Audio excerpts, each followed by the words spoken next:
Hey everyone, it's finally time. You guys have been asking for it. Today we are going to be looking at the third and final part of Jackie Hill Perry's book, Gay Girl, Good God. If you've not seen the first two videos on this book where she talks about who I was and who I became before she was a lesbian and then she found God. If you've not seen those, I'll leave the videos linked down in the description of this video. You should go check them out before we kind of get into this. This last part of the book is titled Same-Sex Attraction and ... It's a section of the book that's quite short, but there's a hell of a lot to unpack in it. It's the part of the book where she tries and offers advice to everyone else, so it's less about her story and her experiences and more about her saying, hey everyone, this is how you should live your life, which is why I think there's a lot to talk about. So she writes, these concluding chapters are to be a resource. Throughout I'll make many references to same-sex attracted Christians, or for short, SSA Christians. The use of the title is referring to born-again men and women who, by grace through faith, have repented of their sins, including homosexuality, and have placed their faith in the Lord Jesus Christ. She goes on to say, though they have been renewed by the power of the Spirit, they are still tempted by the flesh to do what is displeasing to God, namely to submit to all disordered versions of sexuality. To be clear, I am not implying that because these men and women are still tempted with SSA, that they bear any identity of what some would call a gay Christian. Yeah, because you wouldn't want to be associated with them, would you? Oh, those horrible people who just want to live a happy life and believe whatever they believe, you know? Wouldn't want to be associated with those normal, functional people. So, very preachy. You'll kind of see that a lot in this last chapter. An overarching theme which I noted was that she brings everything back to not living life for yourself, but living it for God. Everything is about God and doing what she thinks he wants, not what she wants. There's an emphasis on judging people for living lives where they're happy and give in to their desires. Not even necessarily like hedonistic lives in terms of living only for pleasure, but living with any pleasure she seems to look down on. Instead, there's a definite focus on like abnegation, I can't even say that word, being the focus of your life and how that is something we should all aim for, that is something we should praise and respect and whatever. Personally, I find unnecessary sacrifice a bit silly. I think people who do without certain things just because they can, just for the sake of it, I'm a bit like, what? Why? And I don't mean people who try and live minimalistic lives, because again, they're getting something out of that. I don't mean people who try and reduce certain things, like maybe plastic usage or reduce the amount of meat or animal products they eat, because again, there's a point to that. I mean, the kind of people like this who just think you can't have basic pleasures in life because it's sinful. That's the kind of thing I think is silly. The kind of people who think that making sacrifices like not being in a relationship with someone you love or not wearing the kind of clothes you like, whatever, like that there's something to be respected in that. Maybe I'm not making myself clear. You'll understand as we go through the book. So chapter 15 is titled Same-Sex Attraction and Identity. I find saying same-sex attraction is so difficult because you know me, I have like, I want to call it a lisp, but I have issues saying S's. So it's a hard thing for me to say. She writes, identity is a big deal. Okay. It, meaning identity, like a language we carry on our faces, says a lot of what we believe about God, ourselves, and others. Now, this might just be because I'm an atheist, but I don't think my feelings about God have anything to do with my identity. I don't think they define my identity, and I don't think my identity defines my feelings about God. To some extent, you could argue since I started YouTube, it does a little bit because talking about atheism is part of my job. And so when I tell people, you know, when I'm meeting people for the first time and one of the things they ask is, what do you do for a living? And I say, I'm a YouTuber. And they say, what do you make videos about? And I say, you know, science and commentary and social stuff and atheism. Yeah, I guess in that case, it kind of defines me. But before I did YouTube, my feelings about whether a God existed or not didn't come up in my day-to-day life. And other than talking about work stuff, it still doesn't. So, yeah. Interesting. She says, the way we move about the world can always be traced back to the question, who am I today? Interesting point. And what is God always? Nah. The world we find ourselves in has made sexuality central to our identity. Now, this is kind of an interesting point, and I'm not sure if I agree with it or not. I feel like society today is definitely a lot more accepting of different sexual identities, but I don't think it necessarily makes sexuality central to our identity if we don't want it to be. For example, when I meet new people and I'm making new friends, the first out of like say the first 10, 20, 30 things I think about, their sexuality isn't one of them, you know. I don't like meet someone new for the first time like, "Hi, who are you? What do you do? How do you know the other people I know? Are you gay or straight or bi?"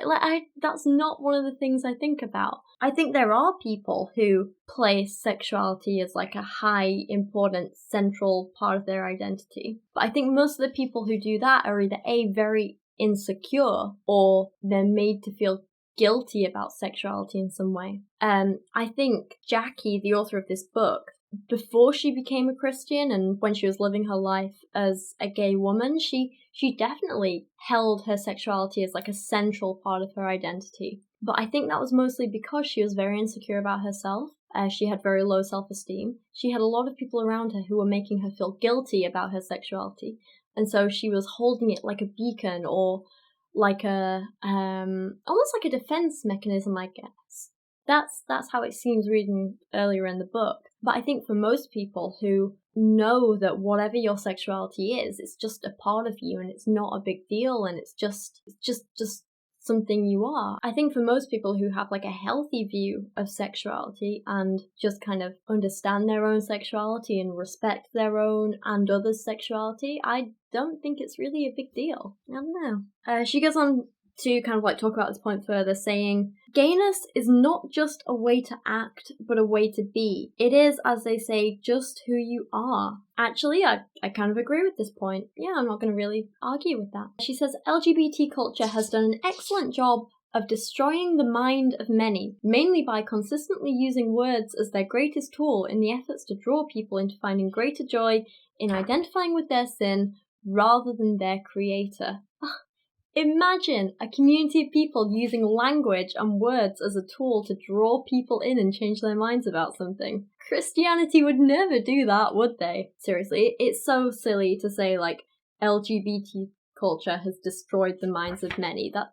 So silly. I find it both incorrect and homophobic and just distasteful. She says, "Once sanctification begins in the life of a believer that has SSA, mind renewal has also begun. A new heart is the beginning of a new mind, but there is still effort needed on our end." So a lot of this she talks about how once you accept God into your life, your mind has to change and your mind has to be renewed, and you do this by reading the scriptures and internalizing the scriptures and repeating back the scriptures and so on. It sounds a lot like brainwashing to me.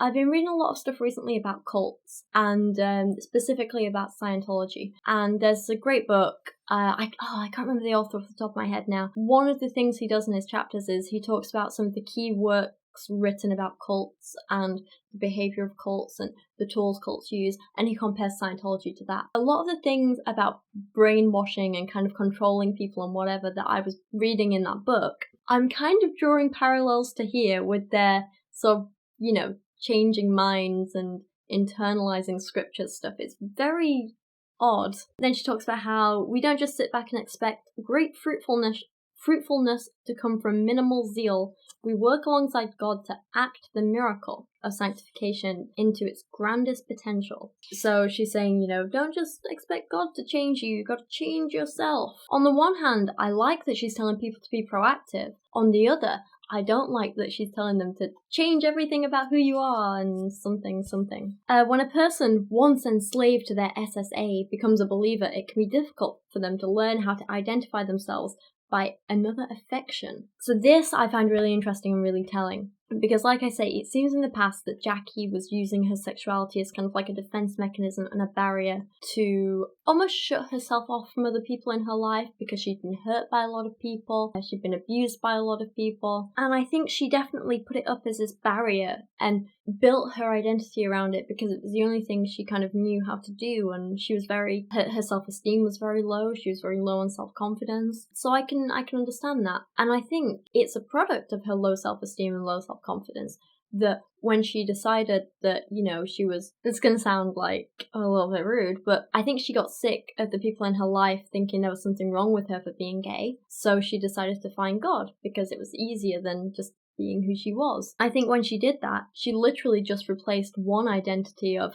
lesbian with the identity of Christian, and she just replaced one for the other. It's kind of like replacing one insecurity with another, or one deflection mechanism with another, essentially. She's never addressed the problems that she spoke about earlier in the book. For example, her father leaving her at a young age, being abused by, I think it was a friend of the family as a young child. She's never addressed those and got over them. So just as she kind of like curled up and tried to like put up these barriers and pretend she didn't care about what anyone had to think, and she was just like, oh, I'm just a lesbian and nothing else in the past, now she's like, I'm just a Christian and nothing else. It's just another method of deflecting from her real problems, I think, and I don't think it's healthy. But I might be wrong, I don't know her personally, it's just the feelings I get from a book, is all. Someone must know that how they identify themselves will shape how they navigate life. Fair? In my own journey with God, I have seen the impact identity can have on my faith. When I begin to forget that I am loved, that I am forgiven, that I am new, then I stop operating out of faith and instead start to behave as if my thoughts are more inerrant than the scriptures. Oh, what a shame. You start thinking for yourself. No, but I'm actually quite interested by her use of the word, like, inerrant here, because, like, obviously your thoughts can be wrong, but I do think we should learn to trust our own thoughts and feelings and instincts and so on, and we should encourage people to do that. We shouldn't be encouraging people like Jackie Hill Perry is doing, like Girl Defined often do, like Paul and Morgan often do, like the Transformed Wife does, like the Biblical Gender Roles Guy does. They always preach the message of, like, stop listening to yourself, stop listening to your emotions, stop listening to your thoughts and feelings, and start listening to the Bible only. Trust the Bible. I don't like that message at all. I think we should be encouraging the exact opposite, to stop putting your faith in just one single source, one single external source, and start listening to yourself and understanding how to listen to yourself. I also think it's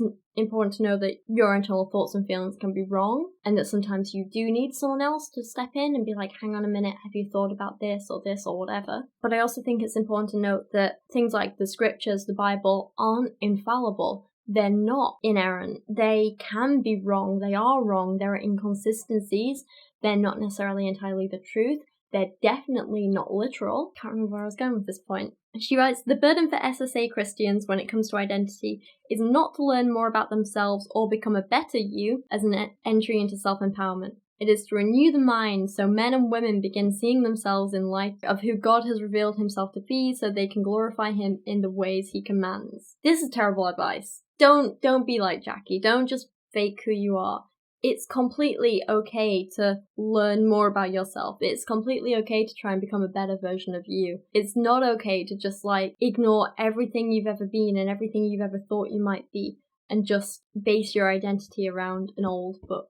Then again, there's, like, weird echoes of cult-like behavior with this happens among community with much prayer and with a consistent, thoughtful internalizing of the Word of God. Below are 4 categories that I believe will help the SSA believer as they act the miracle of sanctification as it relates to identity. 1 is identity of sin. Sin is not beautiful. Sin is attractive to sinners. Kind of sounds like you're jealous of us sinners, but whatever.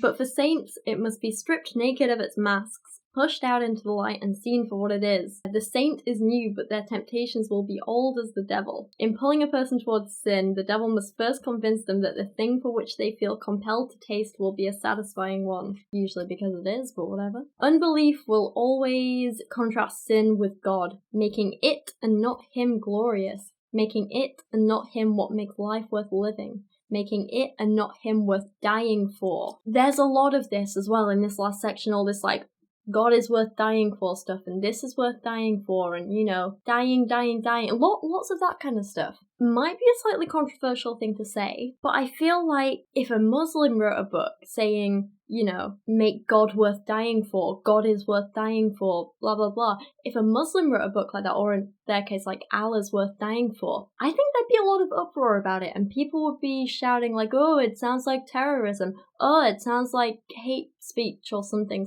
or whatever, or it sounds dangerous. But why is it okay for a Christian woman to push that? I don't think any mythical being is worth dying for, and I don't think we should be encouraging anyone to be dying for any religious belief.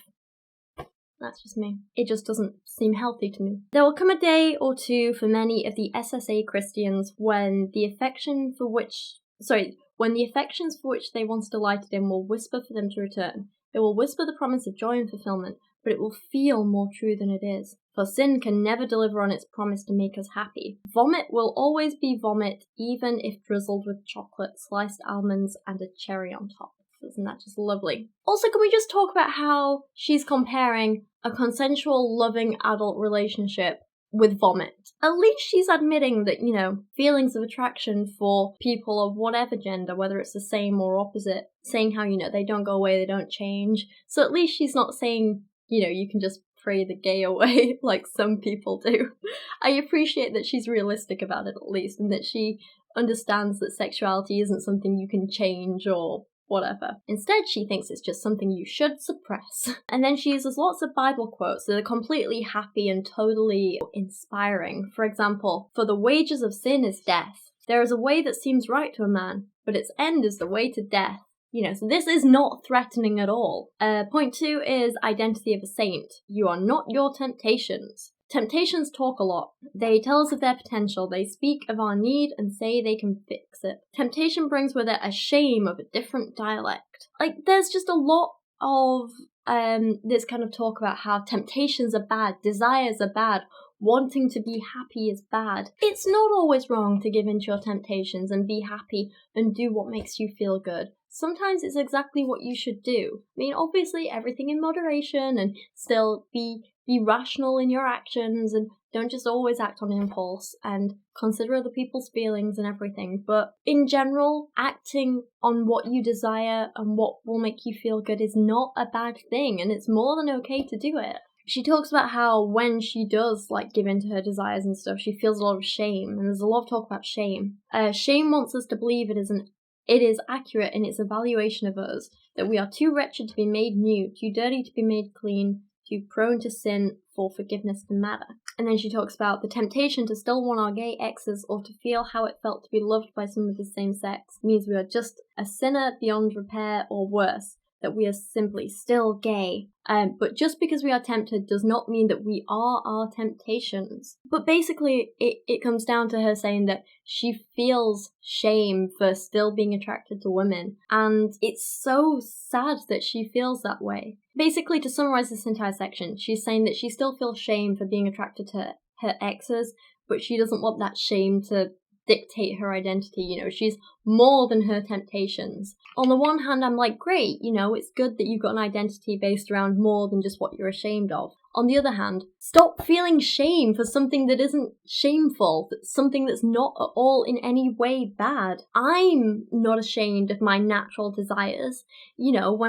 When I see someone attractive, I'm not ashamed of that. When I see a nice looking chocolate cake and I'm like, oh, I fancy a bit of that, I'm not ashamed of that, and no one else should be. If your desires and temptations aren't harming anyone else, there's literally no shame in it, and you've got to stop letting people like Jackie tell you that there is. And then she writes some nonsense about how the scriptures have the final say on the identity of the saint, not sin or something, or temptations. Then there's some really empowering passages from the Bible. For example, "You have been set free from sin and have become the slaves of God, and we are his workmen, created in Jesus Christ for good works, which God prepared beforehand that we should walk in them." Gonna be honest, not selling it to me with the whole slaves and workmen thing.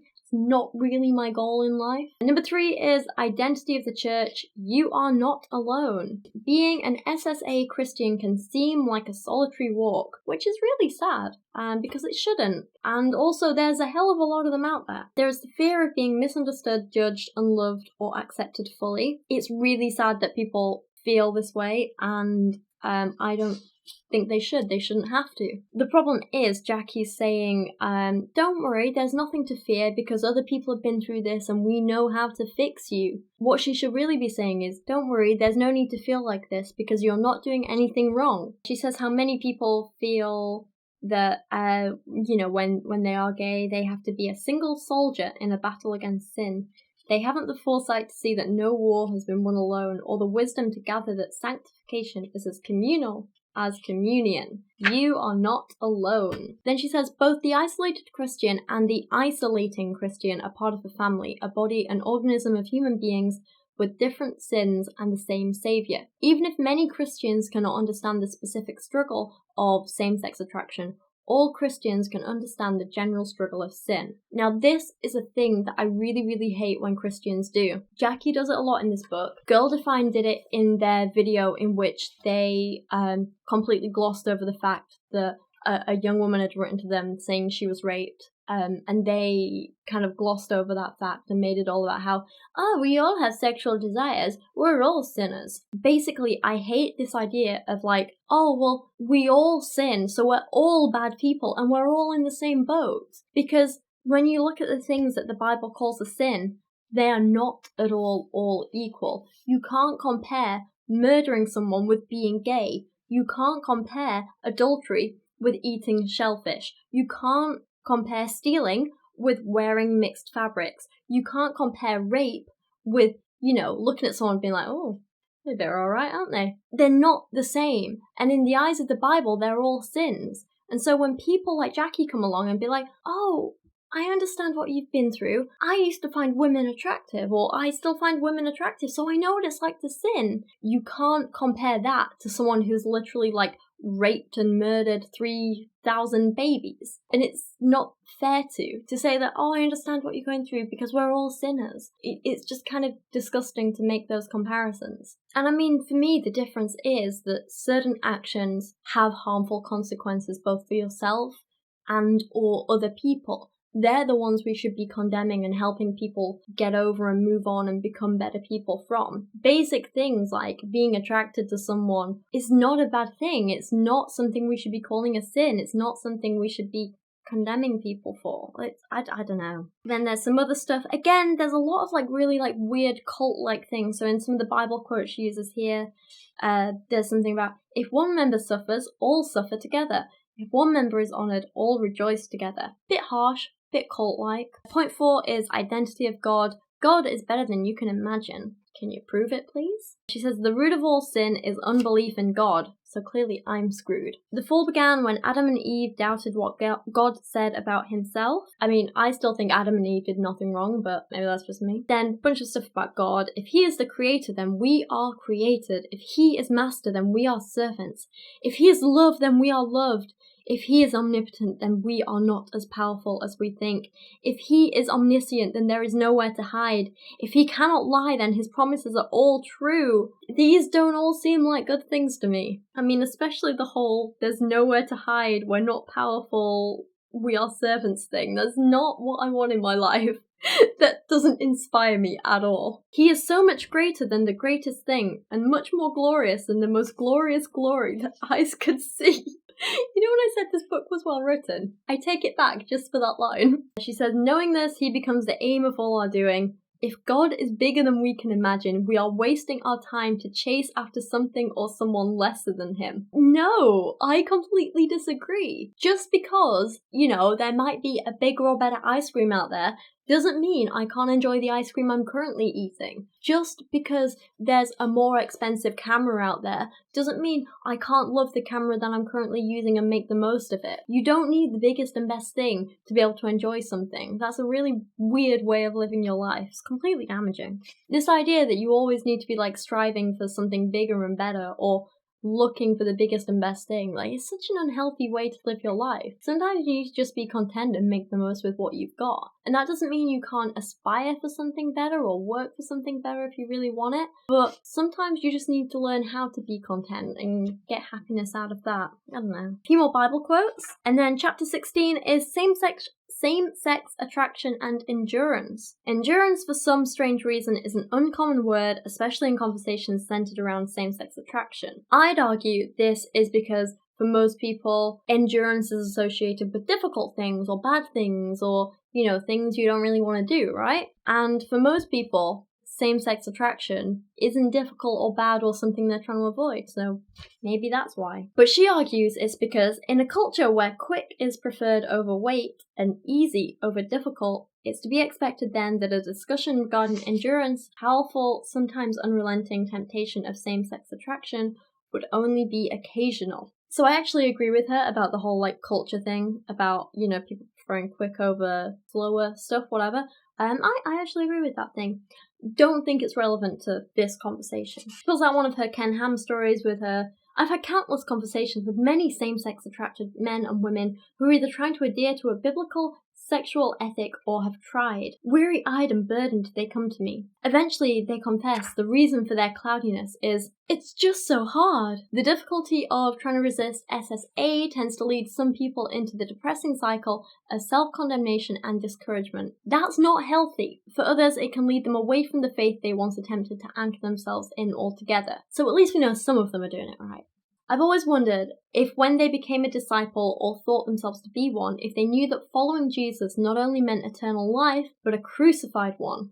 Crucifixions were not only excruciating, but they were slow. A long, sun-setting more than once kind of death. Being crucified made certain that death would arrive, but when it chose to cut short, the bloody waiting depended on time. Then she pulls out a Bible verse and says, we know this verse means dying to self, but how often have we seen in the kind of patient, daily, drawn-out dying that will come of wearing our own cross? That once nailed to our back, it will by no means mean that the sin we die to today will not return tomorrow, for us to put it to death again and again, until after a season or a lifetime we discover it dead. Finally, the crucified life is the life set on enduring until the end, when once and for all the cross is replaced with a crown. Who the hell wants this in their life? You are not selling this to me, saying, yeah, so this life I'm promoting, like loving God, Jesus, making everything about God,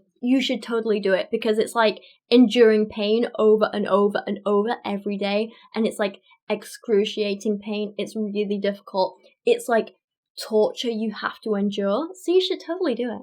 Who is she trying to convince? No one wants to live their life this way. I'm of the belief that we have one life, and I'm going to use that life to be happy and give in to my temptations occasionally and my desires occasionally and live a happy, fulfilled life. I want to make the most of this one life that I have. I'm not going to spend it enduring torture and pain and making things difficult for myself just for the sake of it. And I hate this like I can't even say that word, the self-righteous tone that she has in this entire chapter, where she tries to make out that she's better than someone like me because she's enduring this pain every day, and like she's not giving in to her attractions because something. Like, I'm sorry, Jackie, but no, you're not better than me because you're making yourself suffer every day. That only makes you stupider than me. She says, there's no other way to please God except to obey by faith. Yay! Obedience for those who are SSA deals in the terrifying because it means to deny the body of what often feels as natural as smiling. So when commanded not to act out on these affections, even when they pulse through the body loudly enough to make a sound, it takes an unearthly commitment to self-denial. I don't get why you'd want to live a life like this. You don't get anything out of it. Frustration and discouragement leads some into considering unbelief and all that it has to say about what they are to do. At least they're doing it right. Unbelief, just like Satan, will always take the easy way out. You know what, sometimes the easy way is the best way. Just because something's easy doesn't make it wrong.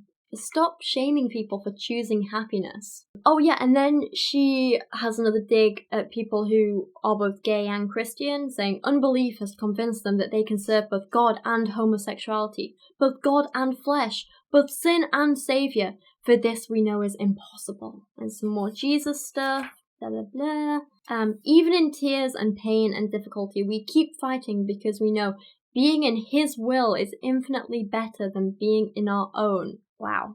We endure because we know joy will always be on the other side of obedience. These are literally the words of someone who is so completely insecure and unsure of themselves.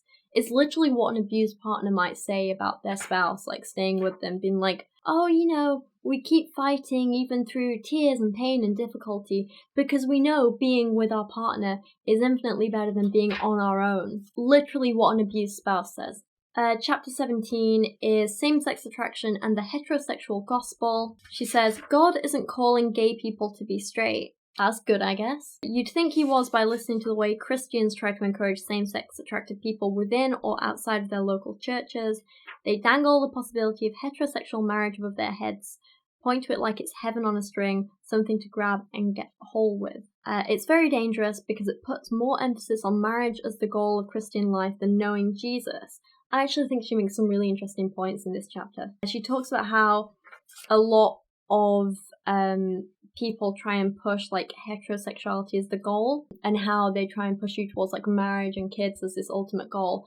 This stuff was actually part of what inspired my last video on this whole idea of like people who push marriage as this ultimate goal and how it doesn't have to be. There are other options in life and you don't have to do it. She talks about how what she calls the heterosexual gospel pushing certain agendas, and how she warns instead that we are more than our sexuality.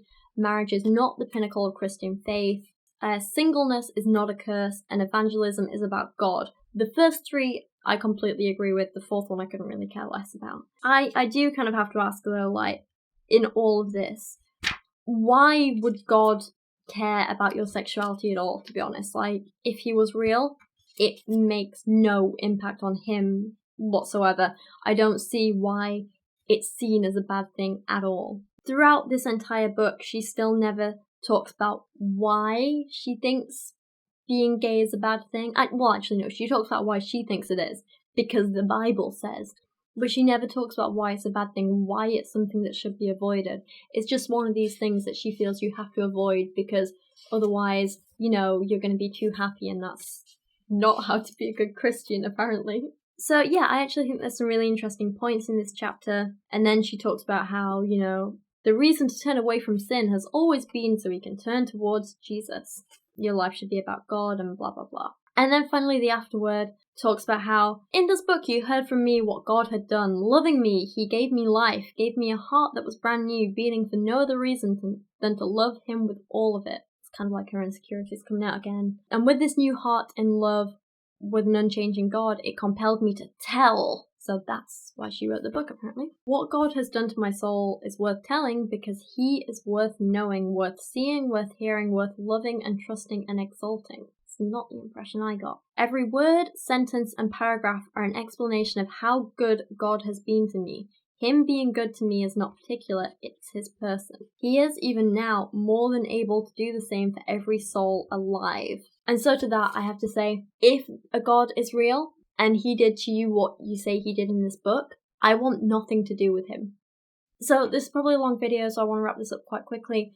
But overall, I have to say, I think this is an incredibly damaging and dangerous book. I do think it's the kind of book that a lot of young women are going to read, and possibly young men as well. And I think it's going to provide them some terrible, terrible advice. What I would say is ignore most of the stuff Jackie said. Admittedly, she has some very interesting points in here about how, it's not bad to be single.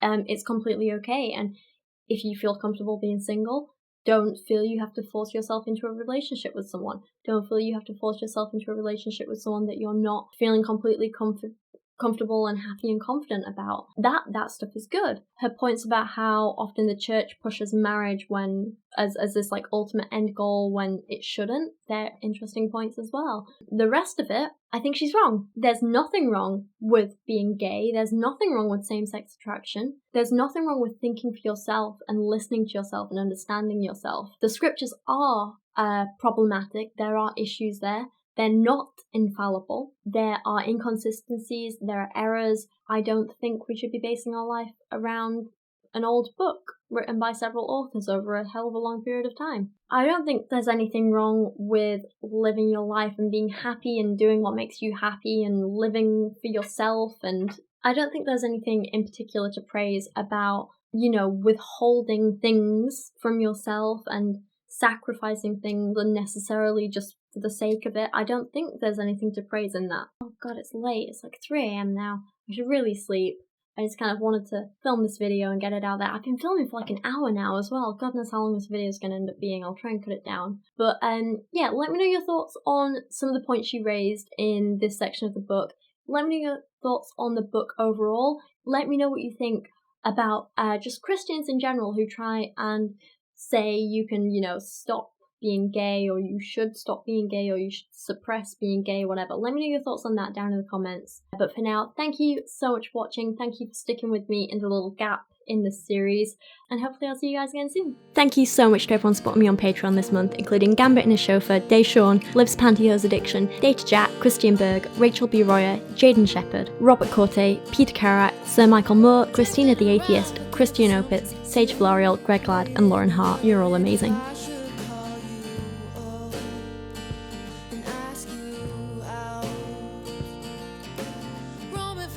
So I don't have to go home, wasting my time listening to some